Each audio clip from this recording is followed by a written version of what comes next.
O.J. Simpson is one of the most polarizing figures in America. After he was declared not guilty of the brutal murders of Nicole Brown Simpson and Ron Goldman, he would go on to do some truly bizarre things that left people scratching their heads. Here are 4 of the craziest things O.J. Simpson did after the trial. In 1998, O.J. was interviewed for a BBC profile about his life by reporter Ruby Wax. During the interview, he brandished a banana and with a huge grin on his face, pretended to stab Wax with it. The outcry was swift and loud, with some claiming that the stunt was actually just a subtle way to confess to the double homicide.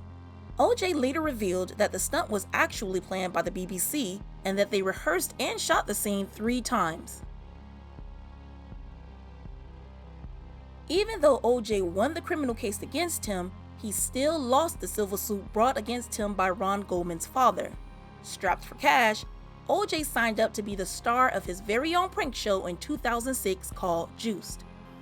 Juiced was produced by the same people that brought us bum fights and backyard wrestling.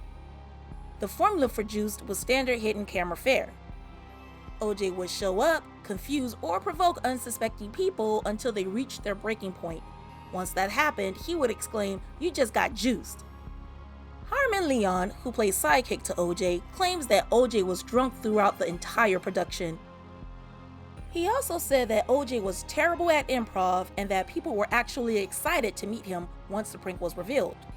In one of the sketches, O.J. dresses like an old white man at a bingo parlor and proceeds to shout bingo before all of the numbers are called. In another prank, he pretends that he's sleeping with another man's girlfriend in an awkward confrontation. He dresses like a pimp, sells oranges on the freeway, and he also raps. Thankfully, the show was only a one-time pay-per-view special, while only a reported 100 copies of the DVD were sold. If I Did It was the name of a book ghostwritten by Pablo Finvez detailing O.J. Simpson's life and marriage with Nicole Simpson up until her murder. There is only one chapter that depicts the alleged fictional account of the murders. In the chapter, Simpson describes confronting Ron Goldman and Nicole, accusing them of sleeping together. When Goldman, who was a black belt in karate, drops into a karate stance, O.J. says he loses it and begins to attack. He describes himself as blacking out right before the attack, only to wake up covered in blood with no memory of how it happened. He even has an unwilling accomplice named Charlie that tries to stop O.J. from killing the pair, but Simpson ignores him.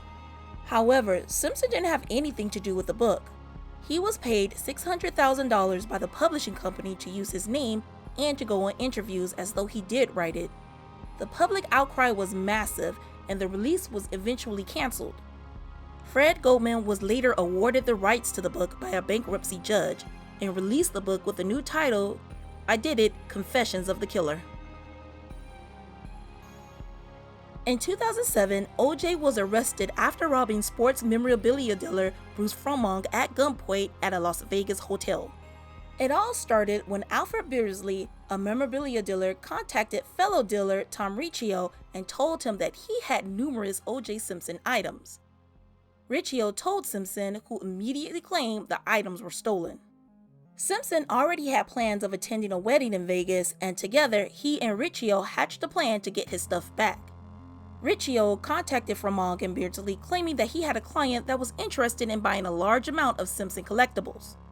They scheduled a meetup, and after the pre-wedding dinner, Simpson, along with 5 accomplices, drove to the Palace Station Hotel where they met Riccio in the lobby. The men went up to Fromong and Beardsley's room and held them at gunpoint while Simpson's group stole O.J. Simpson collectibles, autographed Pete Rose baseballs, and Joe Montana lithographs. What Simpson didn't know was that Tom Riccio recorded the entire 6-minute encounter. He would later get full immunity to testify against Simpson. The rest of the entourage received probation, while Simpson received 9 to 33 years in prison. On July 31, 2013, O.J. was released on parole, and on December 14, 2001, he was released from parole early due to good behavior and is currently a free man.